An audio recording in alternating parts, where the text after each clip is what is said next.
that's the critical implication here, right? Is if we follow through with this arbitrary set of, oh, well, this is required to be a human person with value, and this is required, then we're going to repeat what we've already done in history. Holocaust, slavery. It's just the same thing recycled. It's just a different people group. It doesn't change. And if anything, we're growing more towards infanticide at this point than we are with the unborn.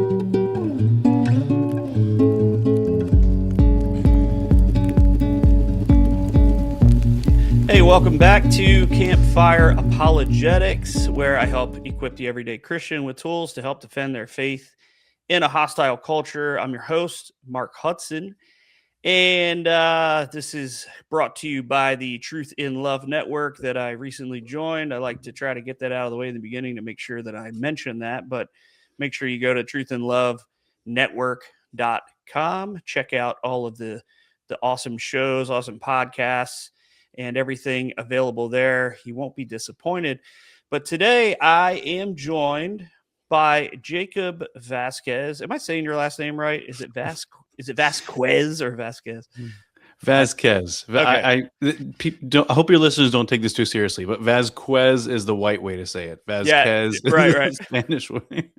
Yeah, no, I figured that was super white, so I didn't Yeah. want to do that.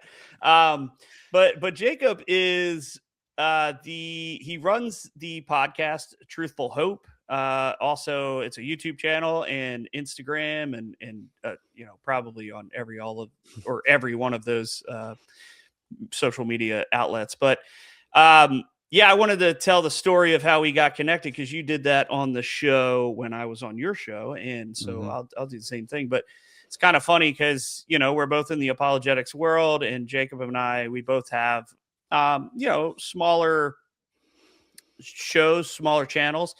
And I came across his stuff on Instagram and I was following him, and I guess he was doing the same and with me. And, we would interact from time to time. And, I don't remember which one of us said, we need to connect or whatever, but you ended up sending me your number. So I texted you, and it's, I text Jacob and he texted me back, and he's like, tell me you're not from Delaware with a 302 area code, because all of Delaware is the same area code. It's 302.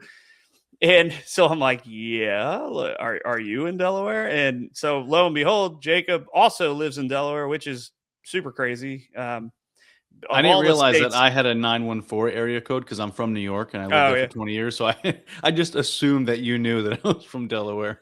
Oh yeah, no, I didn't. I didn't see it. But yeah, I mean, of all the states, of all the you got so many states and so many humongous states with way more people than Delaware, and here you are. You live maybe an hour away. So one of these days we'll connect and actually get together. But Absolutely.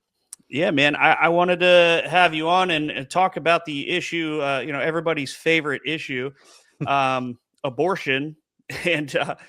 And I thought you would be a great person to talk to because you have been earning your Master of Arts in Apologetics from Liberty University, and you recently wrote your thesis on abortion. And I stole this from your earlier Facebook post, but you said that you, I guess the thesis was that, or part of the thesis was that naturalism cannot answer for three basic facts about humanity, which are consciousness, rationality, and human dignity. But I'll turn it over to you for a sec, and anything that I missed, you could touch on. Tell us more about what you do on your channel, or if you think I covered it all, then don't worry about it. But yeah, whatever you want to say, man.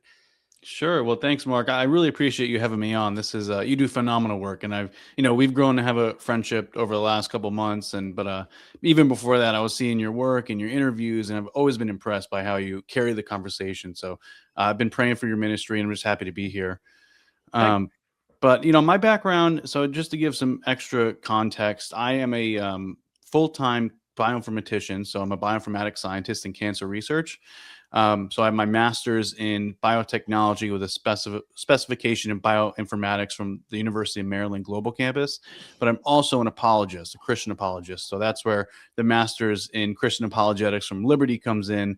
And I've started Truthful Hope, which is a 501c3 nonprofit. We're simply an apologetics ministry, like many of the others who just we want to equip the church with reasons for the faith. And also, we want to leave room open to invite the skeptic, the open-minded skeptic in to see the truth of Christianity, not just as a true or false belief, but for real hope, where real hope is found. So that's really our driving point as a ministry. Now, my thesis, you hit the nail on the head. Yeah, it's about abortion, and I have a story about how that came to be. It's kind of crazy, and especially how abortion has touched my life personally. But the real thesis behind it, it started as a thesis, and now I'll explain where it's going next. But the real idea behind the argument is that abortion is my thesis is abortion is wrong because human beings, the unborn, are made in the image of God, and the intended reader is an atheist or a naturalist. So you could right off the jump see that's not going to fly. They're not going to like that. So the way I do that Yeah. is I instead of starting with the theological conclusion at the front, I work backwards. And I say, well, let's look at the secular evidence. What makes a human being valuable? What do we know about human beings? And which worldview can best explain those facts? Because your worldview ought to reflect reality. So I go through 4 commonly held pro choice arguments against the personhood of the unborn. And I also go through the secular, meaning not invoking God, pro life view for the unborn, which I show to be successful.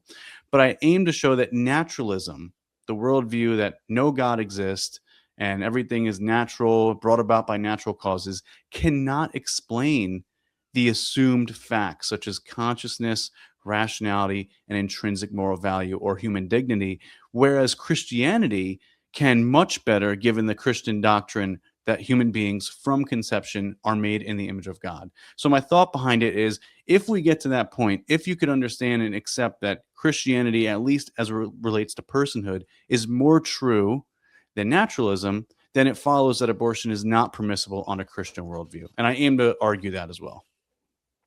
Awesome, man. That's how many pages was that? Like, It's a lot, yeah.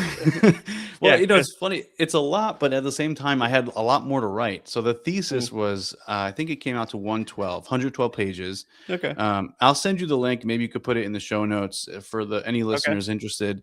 It's published through the Liberty Library. It's going to be published on different databases soon. But I was actually, so I had to defend this to a committee or a board of professors. And I did that. I had a whole bunch of slides, and they, praise God, they said that it was one of the best theses they've read, and they advised that I publish it as a book. So I've been since Thanksgiving of this past year, 2025, I've been working on converting it into a book, adding a lot more material, such as mm, reasons why abortion is not supported by Scripture. So also showing why the pro-choice Christian does not have grounds to work from, yeah, and touching more on the soul and a lot of these good things. And so I have a manuscript ready, and I've been blessed with a lot of apologists and philosophers that you and I both know that have accepted to endorse the book. And then, to my surprise, and this was a prayer that was just, I'm still speechless about, but Dr. J.P. Moreland accepted to write the foreword, which is amazing because my whole argument is essentially based on his work. wow, But he has plenty of books, but one book in yeah, particular, I don't know if you heard of it. It's called The Recalcitrant Imago Dei. no, Um, you that, need to get it. You would especially love it because it's very, and my argument too is very transcendental in the way that we look at the ontology behind what best explains these things, and mm, we pivot to it must be God. And that's yeah, kind of the way we argue for it. But the recalcitrant Imago Dei is where J.P. Moreland shows that naturalism cannot explain personhood, and mm, while the Imago Dei can. So I take that argument and I just apply it to abortion. Uh, yeah, and and he apparently thought it was good. So I'll take yeah. it. No, that's amazing, man. Congrats on that. That's insane. You know It that is. you JP Moreland has read your work and has agreed to write the forward for it. If I'm being honest, I don't I know who I mean, obviously, I know who JP Moreland is, and Mm, I've listened to him a little bit. Like I said, when I was doing the apologetic certificate through Biola that we were just talking about, JP Moreland is one of the guys who has a few lectures on there that you have to listen to and answer questions and write some things. And I always liked his stuff, but I've actually never read any of his work. I'm mm. familiar with him through those lectures, and he was always great. I mean, there were times where my brain was frying because he was just so over the top philosophically that I was like, I got to listen to that maybe 100 more times before I even remotely understand it. But um, no, I would love to read that book. I mean, it sounds really awesome. If you shoot me a text, give me the name of that. I'll definitely look that up. And Yeah, from he in Christian circles, he's probably the most well-known philosopher of mind, mhm, arguing for consciousness and the soul, and he has mhm, so many books on this. yeah, They're all back there, but yeah, yeah, he's such a good writer. And there's some books where they're more academic focused, like his recent one, "The Substance of Consciousness," I believe it is. With he co-authored it with somebody, Brandon something, but that's really dense, like really in the weeds. And then there's others that are more popular level. So he has a range of writing styles. yeah, But I tried applying all of his thoughts to this thesis. Like, for instance, when I talk about consciousness, that naturalism can't explain consciousness, I essentially just take his arguments and I say, what do you do with this, naturalist? How do you handle this? And I don't go into too much depth. I handle some objections at the face value, but I make it clear, if you want to dive deeper into JP Moreland's argument, take it up with JP Moreland. And here's the yeah, site, here's the yeah. resources you could go down, because it's not a long book. It's only 150 pages. Oh, okay. And I try to keep it at that length purposefully because I want to make it accessible to the layperson. And Yeah. the person I'm really writing to is that open-minded, pro-choice naturalist. And I choose naturalism, I should say, because I'm assuming, which I think is a substantial assumption, that most pro-choicers are agnostics or atheists, which mostly hold to naturalism in some form or fashion. Yeah. So I want to leave it open to them, but also for the church to read and say, okay, there are substantial grounds to invoke God. Because I'm sure you've heard plenty of times, there's you don't have to invoke God to show the value of the unborn. And I think that's true. I think it works. You can, like Beckwith and Kokel and Klusendorf, like all these guys, you can argue for the value of the unborn without invoking God successfully.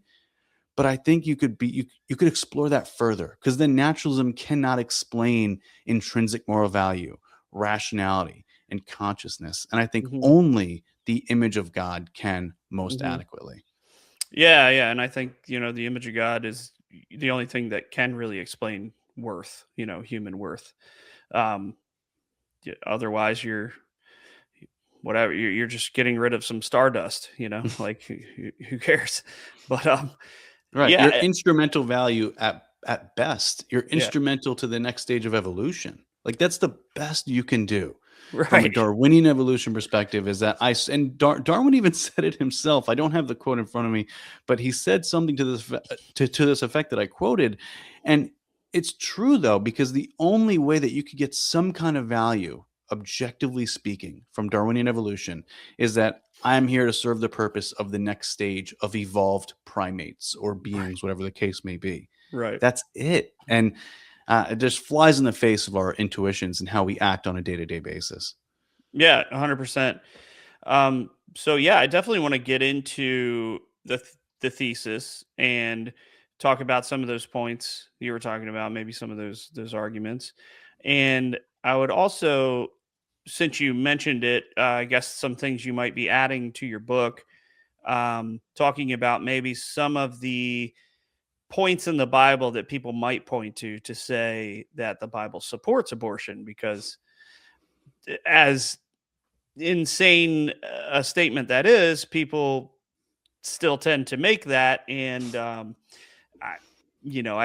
I think the only way that you can make a statement like that is if you have literally just heard it and you're just repeating what you've heard, or you've read one sentence out of the Bible and didn't bother to actually expand on any of its context at all. So, but yeah, why don't you get into, like what got you writing on that issue?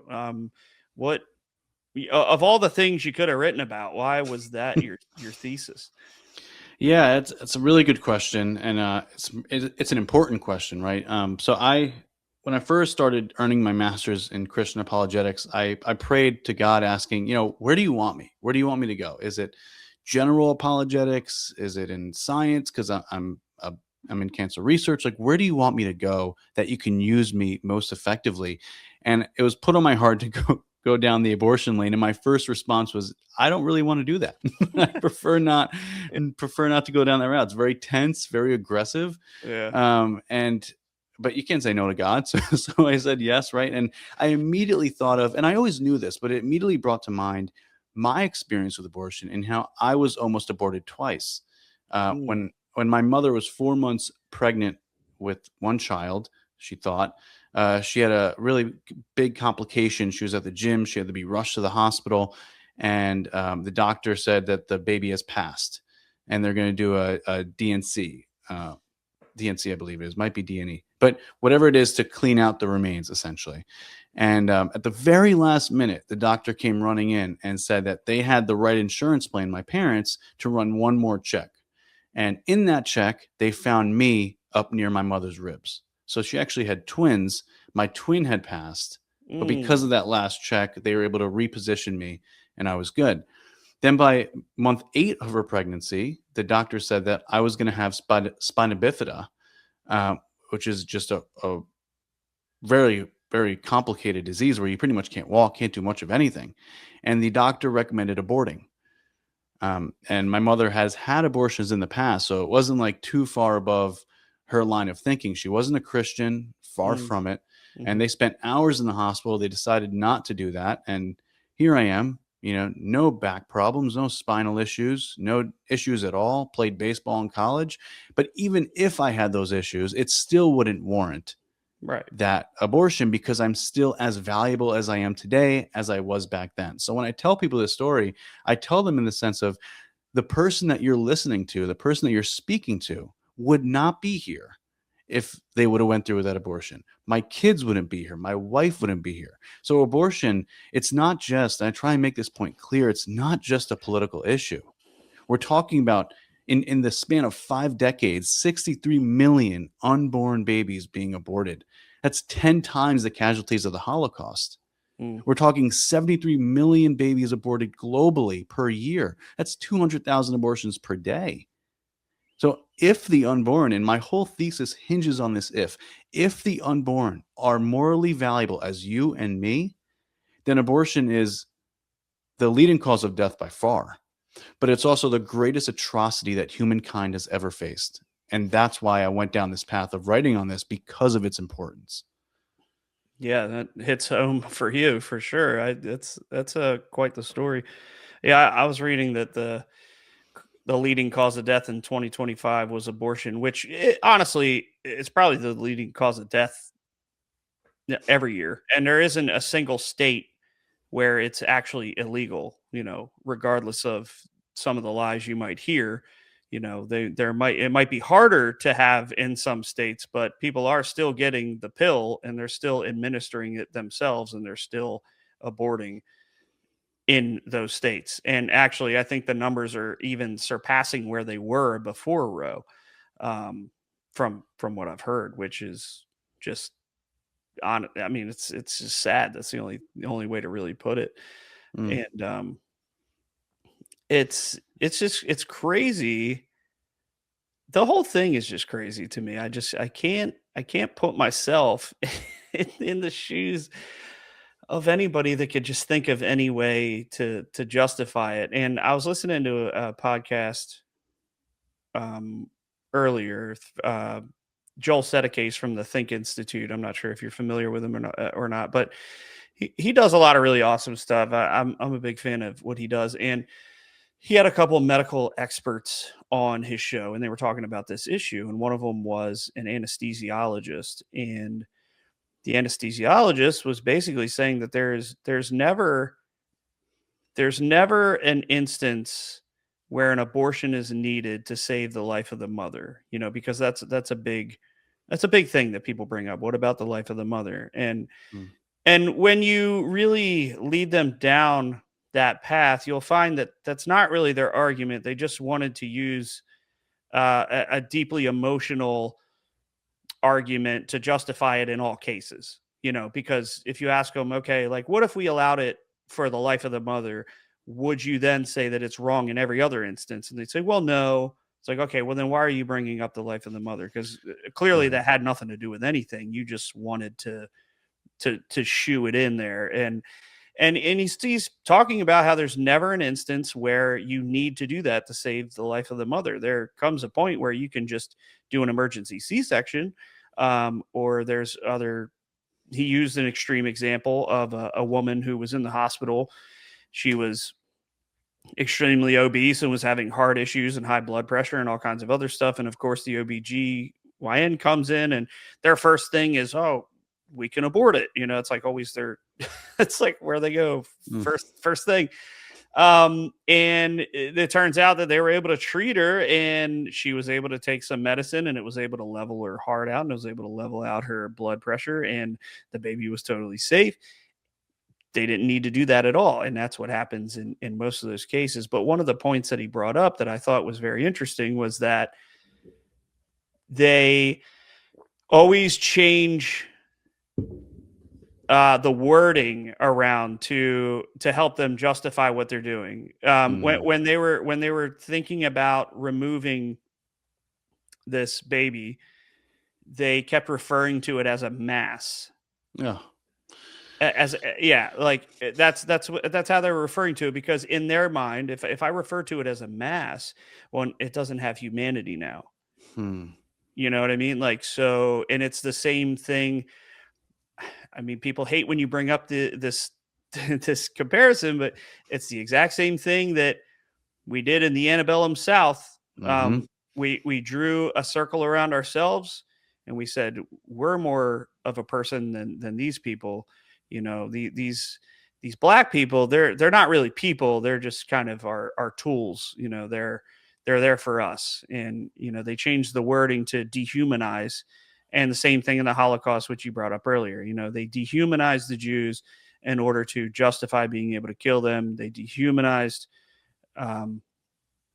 black people and whatever other races have been slaves throughout history in order to justify enslaving them and killing them and treating them poorly.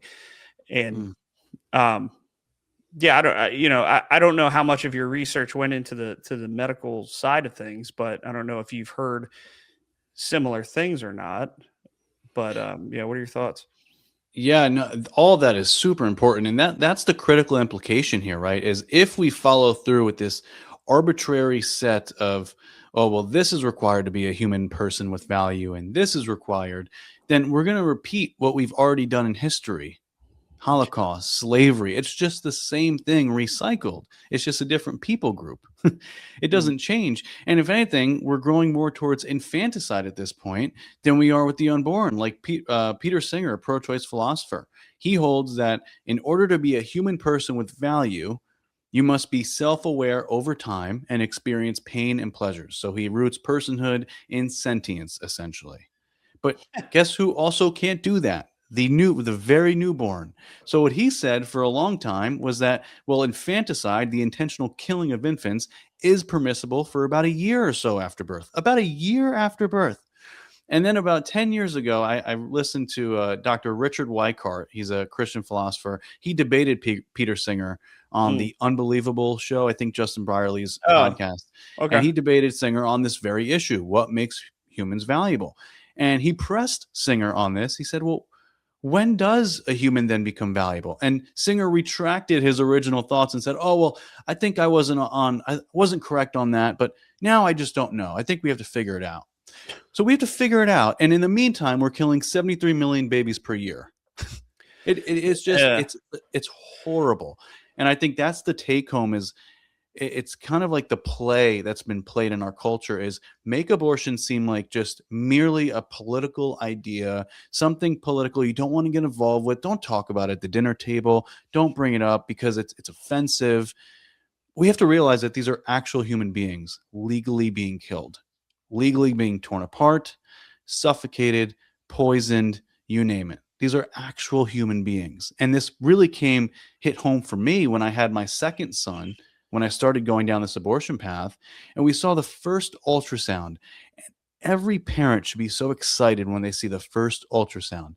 I had maybe a second of joy, but then ultimately I just felt this grief that there's parents that look at this and they think I don't want that.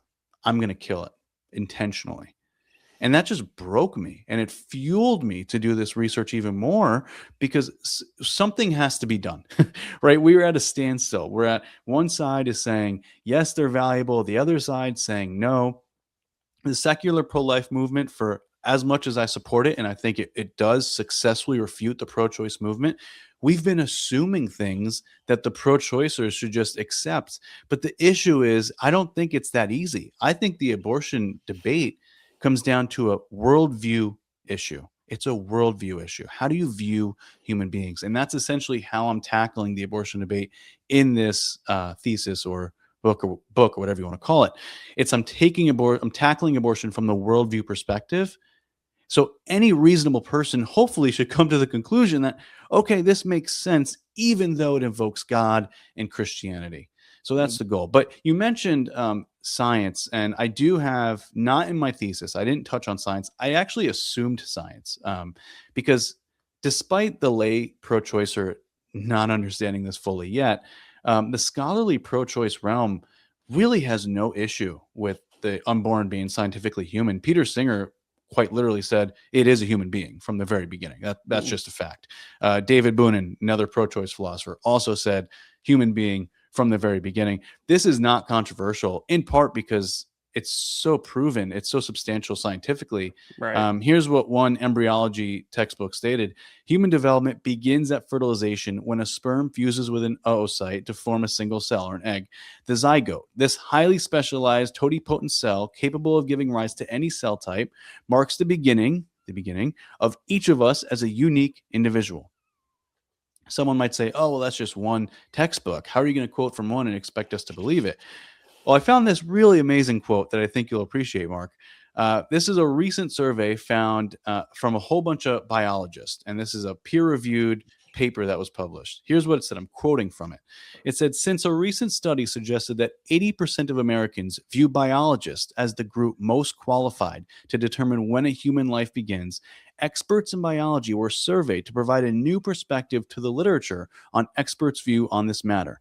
Biologists from 1,058 academic institutions around the world assessed survey items on when human life begins, and overall, 96% out of 5,577 affirmed the fertilization view, that life begins at fertilization. So there's virtually no disagreement scientifically that in the very beginning, that is a human being. And the law of biogenesis says that quite clearly. Human plus human will always equal human. It's just that simple. Right. So the science is clear. Now, the distinction that you mentioned is pro-life, pro-choice philosophers will say, okay, it's biologically a human being, but it's not philosophically a human person with value. And that's where they bring in the sentience, the viability, the brain development, the birth, all the things. Right. And all of those fall super short, like all of those arguments. But the guy you were bringing up before that was kind of saying that type of thing where he was backpedaling, oh, well, I guess we need to figure it out. It's like, well, it sucks for you. You need to figure it out. The Christian doesn't need to figure it out, because we have a revelation from God that tells us exactly what it is. And the more you do science, the more that you find that it just aligns with what God has always told us. So and the crazy thing is too, is he said in that podcast, in that debate, we need to take a conservative approach. Conservative approach would be that they're valuable from conception and that we shouldn't kill them, not go ahead with the abortions based on your faulty view while we figure it out, while human beings lose their lives. That's not conservative, that's radical. And I'm just floored by how he said that. That's the opposite. That's absolutely the opposite of a conservative approach. Conservative approach would be erring on the side of caution. If you don't know what it is, then it's like, okay, well, let's figure it out before we do anything about it. Um, Singer also in his book, sorry, I didn't mean no, to cut you no, off go there, but ahead. Yeah, you're fine. now that Singer's top of mind, he also wrote a book with Helga Kuss on, I hope I pronounced her last name right, Kusi, on in pro-choice, being pro-choice and infanticide. So proposing infanticide as an option. And in the book, somewhere they write, and I have this in the thesis and the book, that the only way to ground intrinsic moral value as traditionally understood is the Imago Dei. They Right. admit that. Now, Right. what I don't quote, what they say later in the book that I've read firsthand, is that they say, well, the traditional value doesn't work anymore, so we're going to ditch that because it invokes religion. See, it's presuming that religion's false. That's why they have to go to something else. And we're Right. instead going to put forth utilitarianism, something like, something of a naturalism effect of moral value, which doesn't work. And I touch on some of the reasons why they fail in the thesis and the book, but it's just interesting that they note the Imago Dei is where you have to ground traditional value, and I would agree. Right. 100%. I agree too. Now, did you want to go through maybe some of those examples you were talking about? Maybe some of the arguments that they make, and how they come up with human value or dignity from a secular standpoint, with with by ignoring the Imago Dei, or the image of God. Yeah, so let me touch on them quickly. We could talk about one or the other if we want to get more into the details, but I just want to show the assumptions made, because that's where, again, my thesis in my book is. I'll give you the roadmap. So what I do with the in the beginning in the intro is I introduce this as a roadmap for the reader. So I say I'm not going to start with theology. Instead, I'm going to take you on a map through secular means. So first, chapter 1 is a pit stop at the science. That's where I got to show those stats and quotes and whatnot. Second is an objective case of the pro-choice view. So I try and be as objective as possible, and I show the pro-choice arguments that they put forth against the personhood of the unborn Mhm. and the underlying worldview, which is a performance-based view. Essentially, it says you are what you can do. Mhm. So you're as valuable as you can do things, cognitive functionality, physical appearance, dependency, whatever. I then show the secular, so not invoking God, pro-life responses. I show that they work, but more needs to be said to clarify, because the pro-life position says you are valuable because of what you are. And many, like Francis Beckwith, even Greg Kokel, and others, they'll say that the personhood, the value of the unborn, is rooted in a shared rational human nature. And I agree with that. But my question in the book and the thesis is, can we explore that further? What's the ontology behind that? What does it mean to be rational, be a rational human being? Can naturalism explain that? And I say no. And that's where I show the image of God being the adequate grounds for explaining that immaterial essence or nature. Yeah. Yeah, But that is very transcendental, because it's like you get to the foundation of rationality. Okay, yeah, you could be a rational human being, but can you ground rationality? Can you ground consciousness? Can you ground morality or dignity or any of those things? And yeah, right. so I think And I that's say that, way and to go. I should have said this in the beginning, but this came to mind, this kind of transcendental approach, because actually from my interview with Greg Kokel, we talked about abortion, and I posted a clip on social media, and our comment section gets really friendly most times, and I got a ton of Yeah, comments saying it was Greg Kokel saying the most important question in the abortion debate is, what is the unborn, the status of the unborn, right. and I fully agree with that.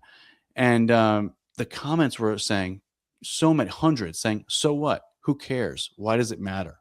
So you could see we've gotten to a point where even if the unborn are fully human beings, people don't care. We're losing Yeah, that sensitivity towards sanctity of life.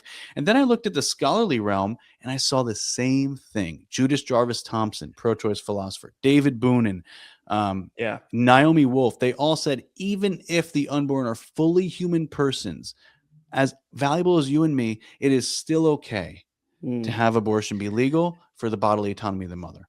yeah, and that just shows you the following the logic of naturalism and secularism. That's where you end up. Right. Because Exactly. if if we're all cosmic accidents, then it really doesn't matter.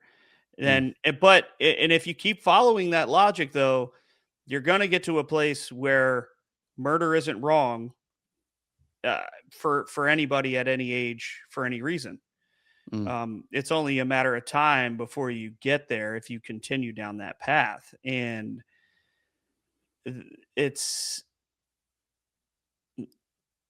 uh yeah, I forget where I was going to go with that, but It's that's just what I'm saying. problematic to say the least. Yeah, it's just the logical conclusion that you come to. Welcome to naturalism, welcome to but I don't think that anybody really truly lives that way. If it came to their life, or if it came to somebody that they love, I don't think that they would agree to that. I think that maybe they say these things to sound consistent in their worldview, but but I don't think that they would live that way. And I think it just anytime they open their mouth, they just prove God's word in Romans 1, where it says that He's handed them over to their sin, to their debased mind. He's kind of lifted His hand of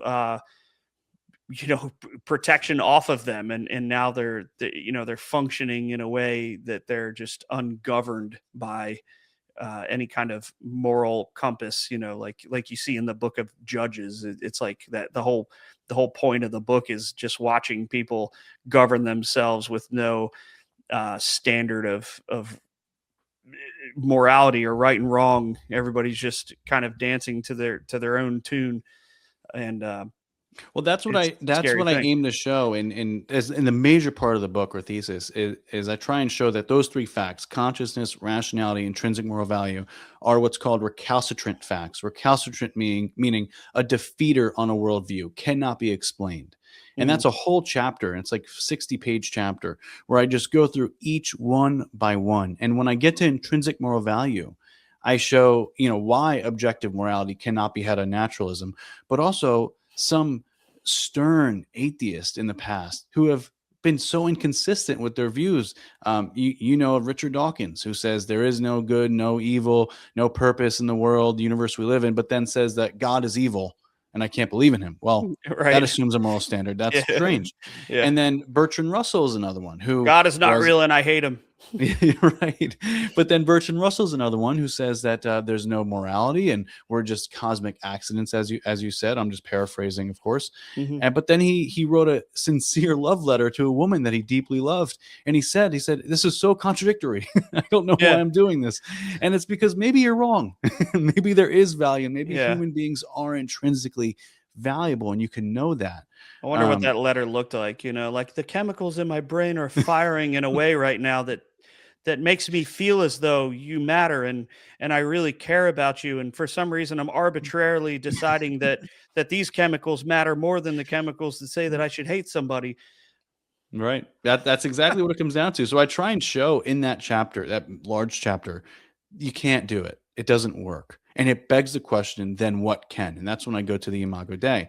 But let me go all the way back to your original question. I Yeah. apologize for that. I No, just no, you're got fine. caught on Yeah, the go rabbit for trail. it. So what I do in the book is I examine 4 commonly put forth requirements that pro-choicers use to show that a human being in the womb is not a human person with value. So the first one is conscious desires or interests. So they hold, and David Boonin is a pro-choice philosopher. He really popularized this, that the unborn must have desires or interest, which is specifically dependent on the brain activity being organized in a certain way. And this happens about 25 to 32 weeks of gestation. Without even refuting any of that, notice the assumption. It assumes consciousness. It assumes the existence of consciousness and the moral value of consciousness by saying that a being with conscious desires and interests is morally valuable, and one without those is morally not valuable. So those are 2 massive assumptions that Boonin does not explore at all. He just says this is the arbitrary line of the right to life. The second one is viability. This is big in Roe v. Wade, the point at which the fetus can survive outside of the womb. And this also assumes moral value because you're assuming right off the bat that a viable human being is valuable and a non-viable human is not. But where do you get that standard? I always thought that was such an arbitrary word to use, viable. Like they can survive outside the womb. Okay. Well, if they're outside the womb and I leave them on a table and I don't ever feed them, they're not viable. They can't feed themselves. They still require assistance outside of the womb. So can you kill them outside of the womb as well? Because they need you to feed them, they need you to change them, they need you to clothe them. Um, if Here's something happens to the parent, then the baby can die. If mm, they're left alone and they aren't able to feed themselves. So all of it is arbitrary. But yeah, go and ahead. that's what I'm trying to bring out, the arbitrary. And actually, Peter Singer has a really good response to the viability argument. He doesn't like it. He thinks it's horrible.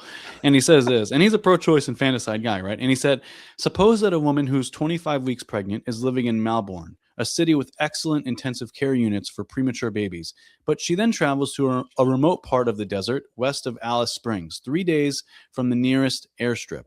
Are we to believe that the fetus inside her was a living human being when she was in Melbourne, but not when she was in the desert? What happened to it then? Did it die? Did it cease to be a human? Merely asking these questions shows how untenable it is to make this the start of a new human life dependent upon viability.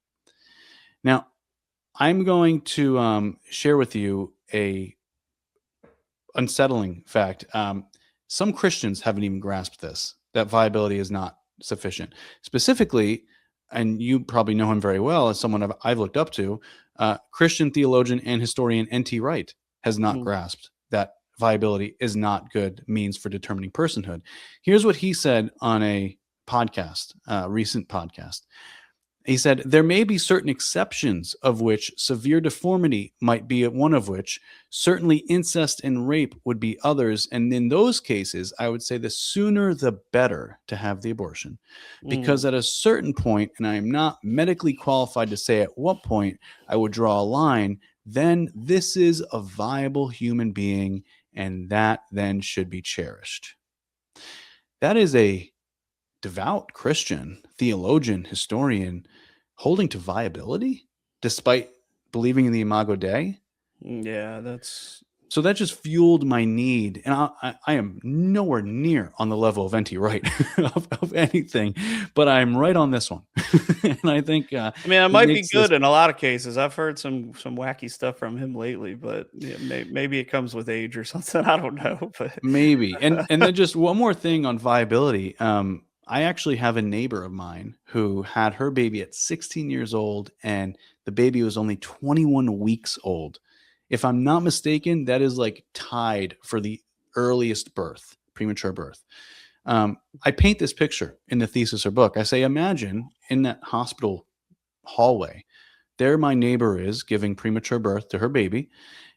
2 doors down, you have a equally 21 week old baby being aborted.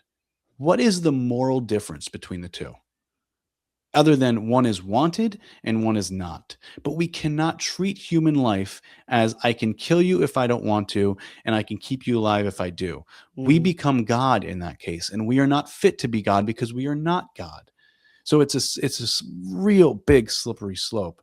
Viability does not depend on when a human being becomes a human person. It depends on the technology to have birth. It's really dependent on technology. Yeah, yeah. It's I think that is what it comes down to, and a lot of on the pro-choice side would be okay with saying that. They would be okay with saying, well, that one matters because I wanted it, and it was morally okay to keep it because I wanted it, and it was morally okay to murder that one because And I then didn't want how far are we away from the Holocaust it. You're instead? right. Right? Because now Exactly. it's more real. Exactly. Now And that's what I'm saying is like if you follow that logical line of thinking, that's where you end up. But that's the problem is they don't do that. mm, They don't follow the logical line of thinking. They just base it on their own subjective feeling in the moment or a lot of the time when they do an abortion, the mother or the doctor won't show them the image on the screen as they're doing it. mhm. um and you go back to like them saying that personhood is dependent on a baby's ability to I forget how you put it, but to have What desires or yeah. something like that. And it's like, well, when you look at the you could see in the process that a baby would recoil in pain from what's happening to them. It seems as though they have the desire not to die. So, um, in that instance, okay, well, they're a human now, so stop doing that. Mm. But it is definitely a hard thing to talk about or to even Well, stomach, but still, notice the assumption, right? The value, moral value of viable human beings. Like I try and bring that out of the issue, moral value, and then there's only two more: sentience, right? This is Singer's view that Mm, you're a human person if you could feel pain, experience pleasure. But what does that assume? That assumes self awareness. What is self awareness? That's literally consciousness. You have to yeah, be a conscious being to be self aware. right, But you haven't explained that. And Singer is a straightforward Darwinian evolutionist. He is plainly straightforward in his writings. Some of these guys are hard to pinpoint as to whether they're naturalist or yeah, something else. But generally speaking, I get the idea that they're naturalist of some form, whether it be like a agnosticism at the very least.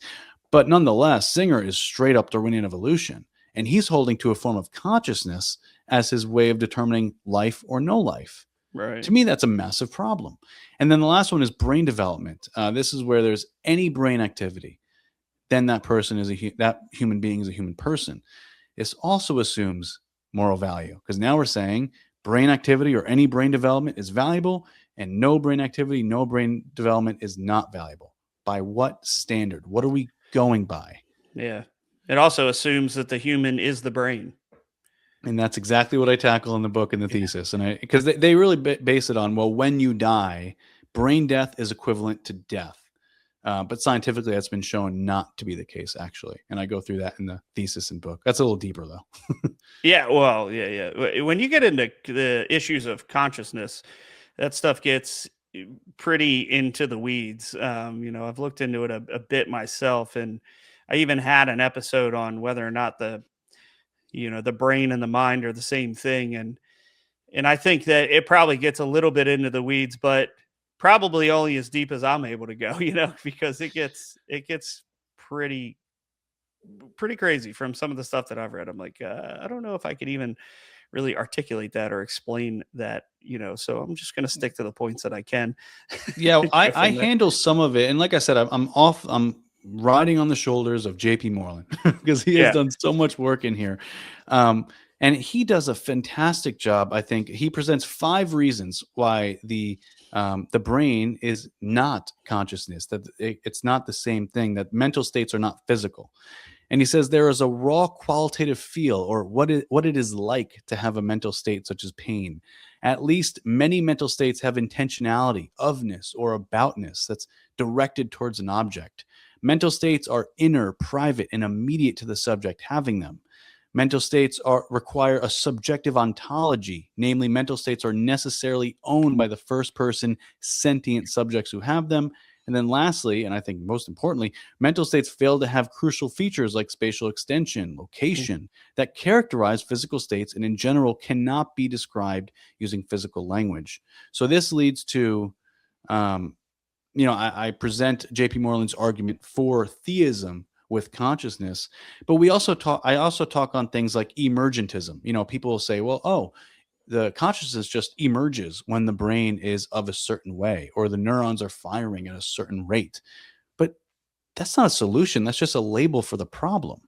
You haven't done anything to associate the brain with a special ability to have this ability to conjure up immaterial mental states is more like special pleading than anything else. Brute fact, that's another objection. Some naturalists will say that it's just a fact. Not consciousness is a fact. There's no if, Yeah. ands, or else about it, right? But why? What explains this? Yeah. That's really Brute, my point. It's brute just facts are begging the my, question. they're some of my favorite, because you ask them, okay, well, like you said, why? And then they don't have an answer to the why. So there's no justification No. for what they're saying that they believe, which is what makes something arbitrary. And then you could just answer and say, okay, well, then the Christian God exists and it just is that way. It brute fact. Yeah, Brute it's a fact, you brute gotta fact. like it. And yeah, so you should be a Christian because it's a fact. But And they don't like that. So it's like, well, you don't like that. So you can't use that with me either. You have to be able to give some kind of justification for whatever it is you're saying. You can't just say it and claim that it's true because whoever says it's a fact. right. And and then there's more like illusion. Some people like Daniel Dennett, he's passed, but he thought consciousness was an illusion. But to have an illusion, you have to be conscious. Unconscious beings cannot have an illusion. So you're already self-refuting yourself. So it's you could see the problems, with these requirements that I'm trying to Mhm. emphasize. I'm trying to say, look at this. And again, something I probably should have said at the beginning of our conversation here, but my goal with the book or thesis is really modest. I'm not hoping to, hit a home run here. I'm just hoping to change the way that we think about abortion from political to worldview. I'm Moral really trying to worldview. Yeah. moral worldview. What best explains the things that we're saying? Yeah. Because the slogans, the "My Body, My Choice," what does that imply? That implies that women have fundamental rights and they should not be infringed upon. Mm. Why do they have those fundamental rights? Because they're valuable. But what explains that value to begin with? That's the very question that I'm trying to ask. Right. So Right. you could just see the problems. And I'm hoping that the reader at the end of this can say, you know what? I need to think deeper about my position, whether it be pro choice or pro life. Yeah, and hopefully the reader is. I'd assume if they pick up the book that they're at least a little more open than some on that side of things that won't budge regardless. But yeah, talking about the "My Body, My Choice" thing, it just makes me think of a lot of the different, I guess, conversations that I've seen guys like Jeff Durbin get into when they're talking with people about this issue, and they always bring up the issue of rape, kind of like what I said Mm. about earlier, the life of the mother. It's like it's just kind of it's like a red herring. They're just throwing this thing out there to try to justify as a whole in general, because again, if you ask them, okay, if we allow it in cases of rape, is it wrong in every other case? They say no. It's like, okay, well then why'd you bring up rape? But when they do bring that up with Jeff Durbin, eh, I think I think his way of going about it is honestly, it's kind of genius because he asks them what's wrong with rape, and that's not him saying, well, what's the big deal with rape? Like, there's no problem with rape. That's not what he's saying. He's trying to pull out their worldview foundations and saying, what if from your worldview, what is wrong with rape? Mm. Because if if rape is wrong and you're saying that that's how you can justify abortion, well then let's talk about rape and why is rape wrong. And normally they don't know how to answer the question, and so he kind of asks them. He's like, well, is it because somebody is forcing themselves upon another person against their will? And they're always like, well, yeah, that's wrong. He's like, well, that's exactly what's happening in an abortion. So Mhm. thank you for the pro-life argument. Because like That's it's it good. and I think it's important, like, to you don't have to overcomplicate it. Yeah. You just get to their worldview foundations. Like, don't be thrown off by all of the different language and stuff that they throw at you. But if they want to focus on one moral thing, you're talking about abortion, which is moral. But if they want to bring up something like rape, well, that's another moral issue. Then ask them about that. Right. Okay, well, what makes that wrong from your worldview? Like, you don't believe in God, you're not a Christian. Explain to me from that position without borrowing from mine why rape is wrong. Mm. And they can't do it without borrowing from the Christian worldview. But um, yeah, Or what I've seen is they'll do they'll bring in, and I talk about this in the book and thesis too. They'll bring in moral epistemology, but ignore the moral ontology. And by that, I mean they mhm, bring in how we know something to be good or right or wrong, but they mhm, ignore what explains it. So they'll say, like, oh, well, we just know, or whatever contributes to human flourishing mhm, and avoids most suffering. But that's just how we know. what's right or wrong. The Christian agrees. I agree. What is good should contribute to flourishing. What is bad Yeah. should more so suffering. I get that. I'm with you on that. But what makes that the case? Where are Yeah. we grounding those Yeah. things? And Why is that's the suffering issue. wrong? Yeah. It's Right. almost like, and I think I've said this to you in the previous episode, but also Frank Turek has said this in one of his books. Like when you give a book to a friend and you say, "Hey, I think you'd really like this author," and your friend looks at it, he's like, "I don't believe in authors," and you're like, Yeah. "Oh, Right. okay," and look at you a little weird, and then he says, "What? I don't need to believe in authors. I could read this book better than you can. I've read so many books. Hey, look at all the books that I've read," and you could say, "That's great." That's fantastic, but you still Yeah. need an author to read those books. Right. Right. It doesn't justify anything. Yeah, Um, it's like a that you know something versus how you know something, or why something ought to be the way that it is, or right. Yeah. What is it? You can't get an ought from an is. Is that the way it's phrased typically? yeah, yeah, I It's, believe so. Yeah, but one thing on the rape thing, because I do address that. So I have a chapter called objections, and this is where I take the Imago Dei argument. I call it the Imago Dei argument from personhood. So like ADAP, IDAP essentially, and I apply that to the initial question of is abortion permissible even if the unborn are fully human persons? So I'm countering that objection. And I show why it doesn't work, why the bodily autonomy argument does not work, especially given the Imago Dei. And I touch on rape. And I love what Scott Klusendorf says. He says, given that Thompson, so those who put forth this objection, concedes the humanity of the born, of the unborn. The fundamental question is whether we can kill innocent human beings to relieve our own suffering. True, the child came into being through a violent act, but that has no bearing on how he should be treated. The fact that the woman has been violated does not justify killing the child. I think that is spot on. yeah, Um, one thing I think Christians should do is we ought to be compassionate, right? I think the right, biggest mistake that we could do is hear the rape objection and just right, be like, oh, 1%. Like yeah, 1%. right, right, yeah, That's irrelevant. Like uh, it's because you could be speaking to someone who had that. And I just had someone on my channel who is a yeah, pro-life apologist, and we brought up rape and she was tearing yeah, because she has spoken to so many people at her events or speaking engagements, and she puts names to faces to names who have been raped and yeah, brought that question genuinely, and yeah, she's had to answer that in a real way. So I think I try and make it clear, like it's a severe evil, but to your point, what makes it evil? And to the second point, it still doesn't give grounds for killing an innocent human being who did nothing wrong. yeah, yeah. I remember, one guy he's talking to somebody, and they ask about the rape thing, and he makes the point. He's like, in what other area of civil law do we punish one Mm. person for the crimes of another person? Mm. Like, we don't do that anywhere else, literally anywhere else. I mean, if I went and robbed a store and shot the owner of the store, justice would be putting me to death or me behind bars or whatever. It wouldn't be killing my son.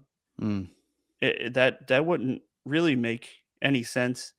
And to kill my son wouldn't it wouldn't unrob and unshoot the owner. So Right. to kill the baby doesn't take away the fact that that woman was violated. It doesn't change anything. Now it's just adding trauma. You're adding trauma on top of an already traumatic event. And I think that is the opposite of caring for that woman, and that is the opposite of loving that woman. Um, And that's big because so I'm on the board of a local pregnancy center, actually in our state here in Delaware, mm, and we see plenty of times women deciding like, oh, should I keep the baby, should I not, and they end up keeping it, and then they get cared for. So it's not just you keep it and we let you go. We keep it yeah, and yeah, we want to help you along the way. We want to support you because the Imago Dei does not just mean the unborn are valuable; it means mother and child are valuable. So we do mm, as much as we can to care for both. And this is right, right, why I end my thesis or book with what I subtitle the solution. Um, and I do this because I want to present Christianity as not just an explanation for why abortion is wrong, but it's also the solution to abortion. And I say it because a poll in 2020 showed that 63% of Americans personally know someone who has previously had an abortion. And Mhm. 71% of women between the ages of 18 and 49 say they know someone close to them who has had an abortion, including themselves. Mhm. Another poll in 2024 showed that 1 in 10 women, so about 8%, identified as being pro life despite having an abortion, whereas about 1 in 5, 17% of women who have had an abortion identify as pro choice. So, for a lot of people, and I know this personally with some, being pro choice is rooted in either having an abortion themselves or knowing someone close to them who has had an abortion. It's rooted in guilt, shame, or some kind of empathy that they have. My Right. my reasoning here is you don't have to dive deeper into the sin to make up for those things. It's not going to save you from those feelings. The only thing that will save you from those things is Jesus Christ himself, is the gospel, is the Yeah. resurrection, is the cross. You have to go to him. Yeah. That's going to be where you find forgiveness and healing, not diving deep in justifying that sin. Yeah. Yeah. Accepting the fact that there is true forgiveness and not Mm, trying to justify it, but owning it. Owning and confessing the sin for what it is, because there is forgiveness. It's not like some unforgivable, damnable sin, as long mm, as you turn to Christ and you repent. And I think a lot of people have a hard time with that. They it's have a hard countercultural. time. That too. They definitely have a hard time letting go of the shame, and to make themselves feel better about it, they Mm, dig their heels in, like you were saying. So yeah, that's definitely a big point to make. And I think that's ultimately always the goal of apologetics, or the goal of really any encounter or conversation you have with somebody, is the gospel. mhm, Because you can talk about all kinds of really deep philosophical issues, like the mind and the brain and consciousness and all of these things. And but if your conversation just ends there and it never gets to the gospel, and they never hear the law, they never hear the fact that they're a sinner in need of a savior, then really you just had a cool, deep philosophical conversation. Yeah. right. You know what I It's mean? Like, surface level. It's and if we're gonna treat abortion as a serious issue as it is, when explaining why it's wrong, we ought to treat abortion as a serious issue as it is when giving the solution. And mhm. that's why I had to end. I had the end solidified before anything else. Yeah, I right, knew right. I was going to end with the Yeah, solution because it's just such a fact of the matter. If I don't do this for Christ, then what am I doing? Right. And right, at the end right. of the day, we have to lead people to the Lord. And it's also the only thing that works. It's the only solution to the grief, pain, guilt, shame, whatever it is. It's the Yeah, only solution. yeah, And I see 100%. so many times, these videos of these pro-choicers screaming, "I love my abortions." I know you don't. Like I genuinely know you don't. You're just Yeah. diving deep into that sin, Romans 1, playing over and over in my head. So I'm Yeah, just pleading that they come to the Lord. yeah. But Suppressing the truth. if you don't mind, I'll just read off the how much time do we have left? Are we good on time? Yeah, I mean, we got a little bit of time. I probably gotta be done in maybe 10, 15. So Okay, so I want to just lay out my the logical argument that I present. So in the conclusion, I lay out this logical argument, um, and there's premises and it leads to a conclusion. So the first premise is both pro-choice and pro-life advocates commonly appeal to consciousness, rationality, and human dignity as morally relevant characteristics for human personhood, either explicitly or implicitly. Premise two: naturalism fails to adequately account for the existence and reliability of consciousness, rationality, and human dignity. Premise three: theism, and specifically the Christian doctrine that human beings are made in the image of God, the Imago Dei, provides a more adequate ontological grounding for consciousness, rationality, and human dignity than naturalism can. Premise four: therefore, the probability of Christianity being true is higher than that of naturalism. Premise five: assuming the Christian worldview, the following argument follows. All human beings are made in the image of God. Genesis 1:27, James 3:9. Premise six: the unborn are human beings made in the image of God. Psalm 139:13 through 16, Luke 1:41 through 44. Premise 7, it is wrong to intentionally kill an innocent human being made in the image of God, for this is one of the things God hates. Exodus 20:13, Proverbs 6:16 through 17. Premise 8, abortion is the intentional killing of innocent human beings made in the image of God in the womb. Therefore, abortion is wrong. So it's pretty straightforward. It's long. It's pretty straightforward in that premises 1 through 4 are arguing for the likelihood, probability of the Christian worldview. And then premises 5 through 9 simply argue from Bible that abortion is not permissible. Yeah. It is a bit long, but you follow the trail, and it makes sense. It's a longer syllogism, I guess, is what they would call it. Yep. Yeah, I like it's like if I have it written down on paper, I'm like, okay, I can follow along. But as you're saying it, I'm like trying to like I'll make it into a slide. I'm like writing it in my mind, like okay. That's why I always clarify it with like the grouping, and maybe I'll refine it to make it more clear. But like trying to argue for the probability of the Christian worldview from those 3 facts. Yeah. Assuming that abortion's wrong based on Bible. That's really what it comes down to. I could probably simplify it to that. Yeah, or just like I don't know, something. If the Christian God exists, then murder is wrong. Murder is wrong. Therefore, the Christian God exists. Yeah, I could do that. That won't make too many people happy. I could definitely do that. Yeah, no, that's probably not as good for for filling in space in a book and like getting people thinking more. That's probably going to cause more arguments than it will cause more people to think. Well, a lot of people too are going to like hang up on things, right? Like certain premises. And I try and be right. specifically detailed because like when I say naturalism fails to account for the existence and reliability of these 3 facts, it's like, okay, well, if I just said naturalism fails to adequately account for facts about humanity, that can mean any fact about humanity. So like I got to clarify that and do these nuanced things. But I think the point remains, and I try and make it clear and throughout the whole book that I just want to change the way we think about abortion. That is the primary goal. Yeah, for sure. You got to let me know when that is published because I would like to get a copy. Or you said that your thesis was published on Liberty's site. You said you were going to send me a link to that so I can post it on here. But yeah, I'll send you the link to that. It's a lot brief. It's not 150 pages. It's about 112, I think 107. It doesn't have the content on does the Bible support abortion. That was added. It doesn't have much about the soul.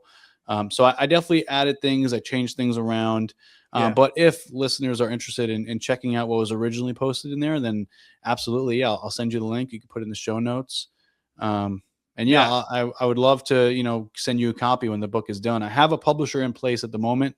I'm just waiting on some endorsements to come back and copy editing and all the fun stuff. And then we'll hopefully get it out there.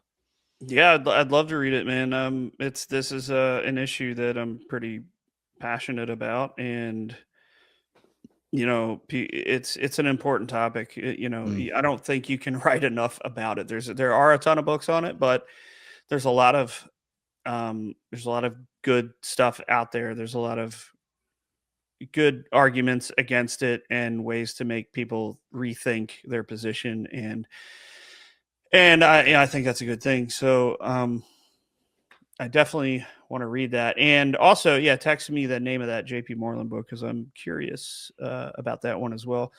Like to find that. Maybe I can find it used real cheap on one of my thrift books websites or something. It's such a good book. I would get it, but it's like I tore it up when I was doing the research, and it's like the pages are all ripped out, and it's a mess. But so I'd send you mine, but I don't think you want mine. No, that's all right. Yeah, I'll look for it. I'm sure I can.